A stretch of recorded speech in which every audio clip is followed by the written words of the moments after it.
नमस्कार बंधुरा समय এখন 11:30 और आमी आमार रान्नाघरे रान्नाघर और बेडरूम शोবার घर দুটোই শান্তির জায়গা। তবে বেশিটা সময় তো আমাকে যেহেতু রান্নাঘরেই কাটাতে হয় কাজের কারণে, তাই রান্নাঘরটাকেই আমি আমার শান্তির জায়গা আর ভিডিও করার জায়গা বেছে নিয়েছি। এখন 11:30 বাজে। অন্যদিন আমার এই সময় যাবতীয় কাজ হয়ে যায়, তবে শরীরটা এতটাই খারাপ যে আমি এই বিছানার থেকে উঠলাম। এখন রান্না বান্না এই যে সবে আমি চাল ধুচ্ছি, আর চাল ধুতে ধুতেই তখন কিছু কথা বলার জন্য খুব ইচ্ছে করলো বন্ধুদের সাথে। কেননা বন্ধুদের সাথে কথা বলে তো নিজের মনটাও হালকা হয়ে যায়। মেয়ে ঘরে পড়ছে, তা আজকে অনেকটা সময় শুয়ে যেতে ছিলাম। সমানে রিলস, ফেসবুক আর আমি ইনস্টাগ্রাম একদমই দেখি না, দেখা হয় না।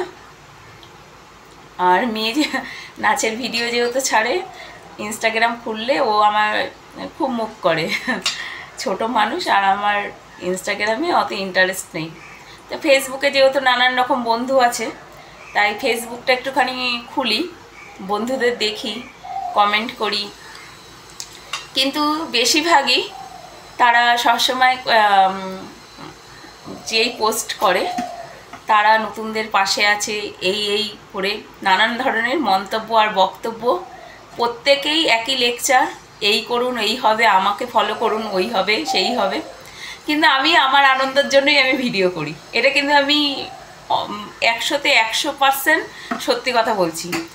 আমি অত কোনো কিছু চেকও করি না, ভিডিও করার কাজ করছি। এই যে এখনই যে আমি পাগলের মতো বক বক করছি অথবা ভালো মনের কথা বলছি, যাই হোক, এইটা আমি যেই কিছুটা হবে, কাটাকাটির কোনো সিন নেই। কি বললাম না বললাম ফট করে আমি পোস্ট করি। যার ভালো লাগবে দেখবে, যার ভালো লাগবে না দেখবে না। আমি মনে করি এখন মানুষ বলবো না, মানুষ বললে মানুষদের অপমান করা হবে। অমানুষেরা যেই সব পোস্ট করে আর যেই অমানুষগুলো দেখে তাদের ভালো বলে, আরও বড় হও বলে, তাদের জন্য কিন্তু আমি আমার ভিডিও করি না। আমি আমার নিজের মনে আনন্দের জন্য আমি ভিডিওগুলো ছাড়ি। আর এখন তো মানুষের রুচি যেই নিম্নতরে নেমেছে, মানে অমানুষদের রুচি, তাদের লজ্জা বলতে, শরম বলতে সত্যি কিছু নেই। আর ঘরে ফেসবুক দেখতে, খুলতে, আর আমি ইউটিউবে যেটা সার্চ করব, যেটা দেখব, ইউটিউব খুলে আমি ভালো গল্প, মাইথোলজি এবং ক্রাইম প্যাট্রোলের ভালো ভালো পর্ব থাকলে সেইগুলোই দেখি। গান শুনি, মনের মতো পছন্দের গান, লতা কিশোর কণ্ঠের গান, কুমার শানুর গান, এইসব খুলেই দেখি। আর ফেসবুকে তো আর আমি ওরমভাবে কারো গান শুনতে পারবো না। কখনো কেউ যদি পোস্ট করে তাহলে সেইগুলো শুনতে পারবো। আর ফেসবুকে হয় কি, যে আমি আমার বন্ধুদের কিছু জিনিস দেখছি, তার মধ্যে একটা দেখা যাচ্ছে আমার মেয়ে পাশ থেকে এসে বসছে। একটাই যেহেতু আমাদের ঘর, মেয়েও বসে, স্বামী থাকলে আমি আর ফোনে কোনো কিছু দেখি না, তার সাথেই গল্প করেই সময় কাটাই। কিন্তু পাশে যেহেতু মেয়ে থাকে, ফেসবুক খুলে নিজে নিজে এত লজ্জায় পড়ে যাই, তখন ফোনটা ফট করে বন্ধ করে চার্জে বসিয়ে দিই। এর জন্য আমি চিন্তা করেছি ফেসবুকের পেজটাই আমি বন্ধ করে দেবো। কেননা আমি খুললেও তো আমার তো ইচ্ছে করবেই একটু দেখতে।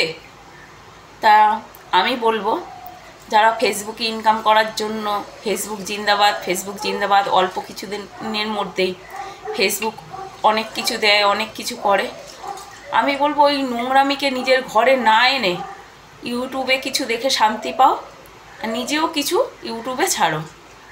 আমি এটা মনে করি। কি জানি আমার এই মন্তব্যটা কারো ভালো লাগতেও পারে, নাও ভালো লাগতে পারে। যার ভালো লাগবে তার জন্য নমস্কার, আর যার ভালো লাগবে না সে আমাকে তিরস্কার করুক, তাতে আমার কিচ্ছু যায় আসে না। নমস্কার।